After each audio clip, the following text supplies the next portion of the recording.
सामान्य और सुखद वातावरण उत्तर प्रदेश के एक छोटे कस्बे की बात है। गर्मियों की छुट्टियां थीं और पूरा मोहल्ला देर रात तक जगता था।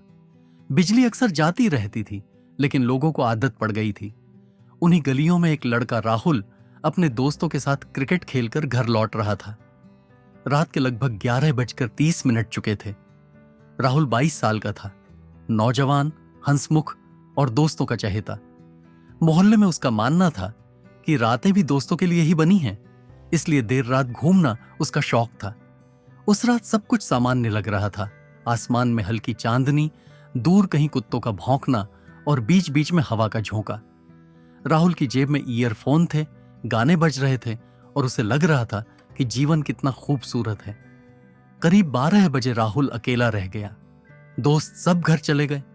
वह धीरे धीरे घर की ओर लौट रहा था। तभी उसकी नजर सड़क किनारे बैठे एक बूढ़े आदमी पर पड़ी। बूढ़ा बहुत ही थका हुआ, कमजोर और फटे कपड़ों में था। उसके लंबे सफेद बाल और झुकी हुई कमर देखकर राहुल को दया आई। बूढ़ा आदमी सड़क किनारे बुदबुदा रहा था, कोई है? कोई मेरी मदद करेगा? रात बहुत लंबी है। राहुल को लगा शायद कोई बेघर है। उसने पास जाकर पूछा, बाबा, आप यहां क्यों बैठे हैं?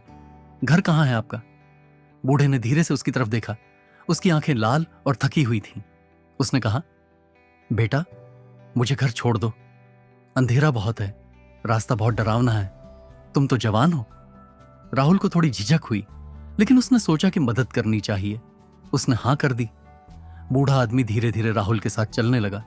गली संकरी थी, चारों तरफ अंधेरा और सन्नाटा। चलते चलते बूढ़ा अचानक हंसने लगा। तुम बहुत अच्छे हो बेटा, लोग तो मुझे देखकर रास्ता बदल लेते हैं। राहुल घबरा गया। उसकी चाल भारी होती जा रही थी। अचानक राहुल ने देखा कि बूढ़े के पैर जमीन को छू ही नहीं रहे। उसका पूरा शरीर धीरे धीरे हवा में तैर रहा था। राहुल का गला सूख गया। उसने कांपते हुए कहा, बाबा, आप कौन हैं? बूढ़ा ठहर गया। उसके चेहरे पर भयानक मुस्कान फैल गई। उसने फुसफुसाकर कहा, मैं वही हूं जिसे तुम सबने भुला दिया, जिसको तुम लोगों ने बूढ़ा कहकर घर से निकाल दिया। अब मैं इस मोहल्ले का हिस्सा नहीं, इस अंधेरे का हिस्सा हूं। राहुल के कदम जड़ हो गए। उसके कानों में सिर्फ अपने दिल की धड़कन गूंज रही थी। अचानक चारों ओर का माहौल बदल गया। गली का सन्नाटा और गहरा हो गया। हवा ठंडी पड़ गई। बिजली के खंभे की लाइट टिमटिमाने लगी। बूढ़े आदमी का शरीर लंबा और विकृत होने लगा। उसकी आंखें गड्ढों जैसी काली हो गईं। उसकी आवाज गूंजने लगी, मैं हर उस इंसान से मिलता हूं जिसने बूढ़ों की इज्जत नहीं की। तुम सब हमें बोझ समझते हो, अब हम तुम्हारे लिए बोझ बनेंगे, सदा के लिए। राहुल भागने लगा, लेकिन उसके पैर भारी हो गए, जैसे कोई पकड़कर रोक रहा हो। बूढ़े ने उसका हाथ पकड़ लिया। हाथ बर्फ जैसा ठंडा था। बेटा, अब तुम मेरी कहानी का हिस्सा हो। राहुल चिल्लाने लगा, लेकिन उसकी आवाज बाहर नहीं निकली। पूरा मोहल्ला गहरी नींद में था।